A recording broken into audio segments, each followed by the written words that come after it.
علی بھائی، چائے یا دودھ یا کھانے پینے والی اشیاء میں اگر مکھی گر جائے تو اسے ڈبو کر نکالنا ضروری ہے؟ سنا ہے کہ ایک پر میں وبا ہوتی ہے، دوسرے میں شفا۔ جی یہ صحیح بخاری میں ہے، یہ میں نے حدیث بھی بیان کی ہے۔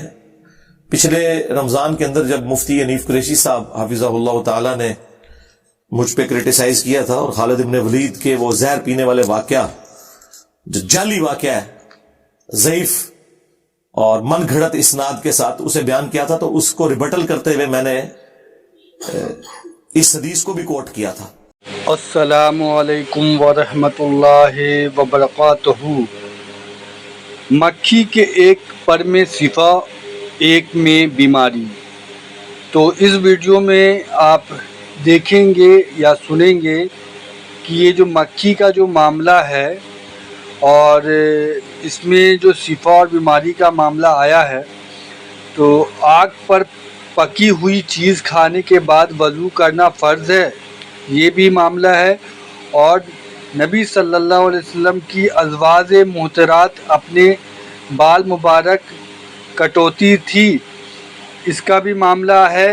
تو یہ ساری چیزیں جو ہے علی مرزا نے بتائی ہے، اور اس ویڈیو کو آپ ضرور دیکھیں اور لوگوں تک بھیجیں بھی، اور جتنا زیادہ سے زیادہ شیئر کر سکتے ہیں کریں، کیونکہ اگر کوئی اچھی بات آپ کو پتہ چل رہی تو آپ کو بھی دوسرے کو بتانا ضروری ہے کہ وہ ثواب کا حقدار آپ بھی بنیں اور وہ بھی بنیں۔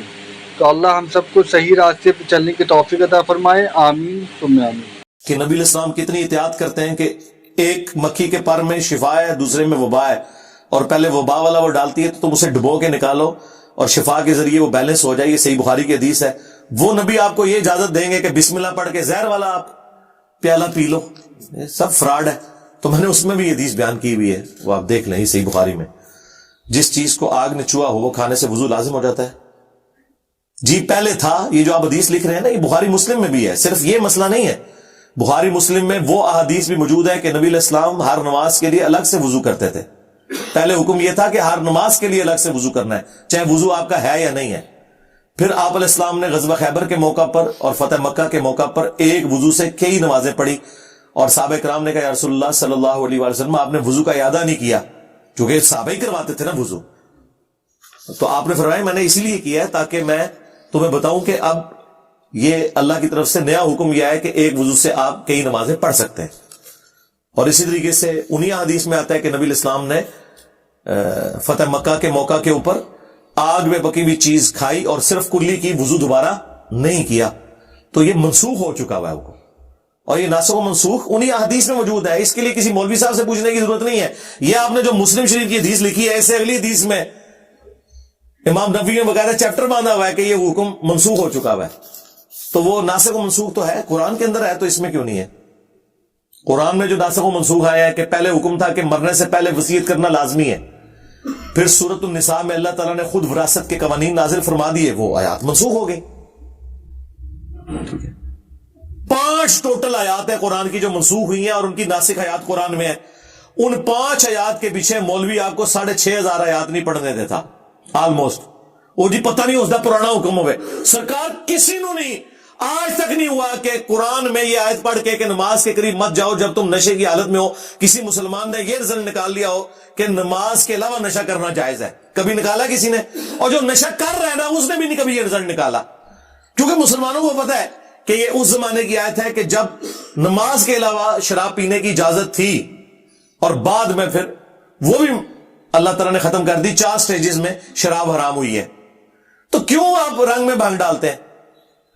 وراثت کے قوانین ہر مسلمان کو پتا ہے، اسی لیے تو کورٹس میں بہن بھائیوں کے اوپر مقدمات کرتے ہیں۔ آج تک قرآن کی اس آیت سے کسی نے رزلٹ نکالا ہے کہ نہیں جی ماں باپ وصیت جو کریں گے وہ قابل قبول ہوگی اور وراثت تقسیم کرنے کی ضرورت نہیں ہے؟ نہیں۔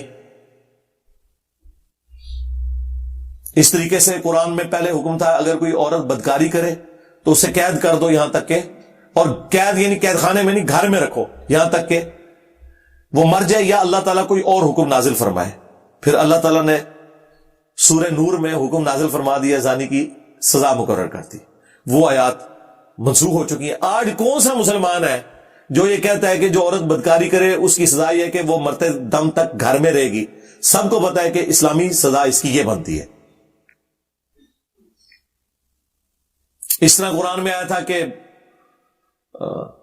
پہلے ایک مسلمان 10 پہ بھاری تھا سورۃ الانفال میں, پھر سورہ انفال میں آ گیا کہ اب اللہ تعالیٰ نے تمہاری کمزوری جانچی ہے, اب ایک مسلمان 2 کے اوپر بھاری ہے, 1-2 کی نسبت ہے. اس سے کیا اس وقت وہ بات درست تھی؟ بعد میں چونکہ مسلمانوں کی تعداد زیادہ ہوگی اور سارے ابو بکر عمر عثمان و علی کی طرح تو نہیں تھے, تو اللہ تعالیٰ نے کہا کہ اوور آل ریشو پروپورشن گر گئی ہے. اس کا یہ مطلب نہیں کہ جو شروع والے مسلمان تھے وہ کوئی کمزور ہو گئے, نہیں, اوور آل ریشو پروپورشن گر گئی. پہلے حکم یہ نازل ہوا چونکہ ہر بندہ ہی نبی علیہ السلام کو تنگ کرتا تھا, میں نماز پڑھا کے آپ نکلنے لگے تو ایک بندہ سائڈ پہ رہے, حضور منظر ہے مسئلہ ایک 10 جو سائڈ تھے. اب نبی علیہ السلام کی مصروف زندگی میں یہ کیا ممکن تھا؟ تو اللہ تعالیٰ نے فرمایا کہ اب جس نے نبی علیہ السلام سے کوئی مسئلہ پوچھنا ہے نا, وہ اللہ کی راہ میں پہلے خیرات کرے گا کچھ مال, پھر وہ سوال پوچھے گا. ظاہر ہے جب جیب ڈھیلی کرنی پڑے پھر بندہ مفت سوال تو نہیں کرتا. پھر اللہ تعالیٰ نے بعد میں اس میں تخفیف فرما دی اور پھر حکم نازل ہوا کہ نہیں, یہ تمہارے لیے اب مشکل لگ رہا ہے تمہیں, تو ٹھیک ہے اب تمہیں اجازت ہے. لیکن اس وقت تک صحابہ کرام ایٹیکیٹس سیکھ چکے ہوئے تھے. تو اس طرح ناسخ و منسوخ کی جو آیات ہیں وہ قرآن میں موجود ہے کہ پہلے یہ آیت نازل ہوئی, اس کے بعد یہ حکم نازل ہوا, اور پھر اس طریقے سے اللہ تعالیٰ نے معاملات سیٹل کر دیے. ازواج مطہرات اپنے بالوں کو کان کے نچلے حصے تک کاٹتی تھیں. صحیح مسلم, جی میں نے بیان کیا ہوا. اب یہ اس کو نچلے حصے سے مراد شولڈر تک ہے. یہ ظاہر محاورتاً ایک بات ہو رہی ہوتی ہے نا, شولڈر تک, اس کے اوپر تو نہیں کاٹ سکتی تھی. وہ تو بخاری میں حدیث ہے, ان مردوں پہ لعنت جو عورتوں کی مشابہت کریں, ان عورتوں پہ لعنت جو مردوں کی مشابہت کریں. اس زمانے میں کوآرڈینیٹس کے ساتھ احادیث بیان نہیں ہوتی تھی, اندازے سے ہوتی تھی. ایون آپ بخاری مسلم دیکھیں, نبی علیہ السلام کی عمر مبارک آپ کو بعض صحابہ کہیں گے 60 سال, بعض کہیں گے 65 سال, بعض کہیں گے 63 سال. اب یہ تینوں قول ہیں بخاری مسلم میں, تینوں درست ہیں. ایگزیکٹلی آپ کی جو عمر مبارک ہے وہ 63 ایئرز ہے, وہ بھی لیونر ایئرز کے اعتبار سے. ہم سولر ایئرز کے اعتبار سے دیکھیں تو 61 ایئرز ہے. اب 63 کو اگر راؤنڈ آف کریں نا ایک طرف, تو موٹا سا آپ بولیں گے 60 سال. جس طرح 3:40 ہوئے ہوں تو آپ کیا بولتے ہیں 3:45 ہوئے, تو کیا ایگزیکٹ 3:45 ہوئے ہوتے ہیں؟ راؤنڈ آف کرتے ہیں نا. اور 3:35 ہوں تو آپ کہتے ہیں 3.5. لیکن ایگزیکٹ اگر سوئی سینٹر میں آئے تو 3.5 بھی کہہ سکتے ہیں اور 3.25 بھی کہہ سکتے ہیں. تو وہ 63 میں جب پہنچی نا, کچھ صحابہ نے اسے راؤنڈ آف کر کے 60 بیان کیا, اور کچھ نے دوسری طرف راؤنڈ آف کر کے اسے 65 بیان کیا. اور یہ باقاعدہ پوری بحث امام بخاری نے کی ہے, اور انہوں نے کہا کہ 63 ایئرز جو ہے نا یہی ایج ہے.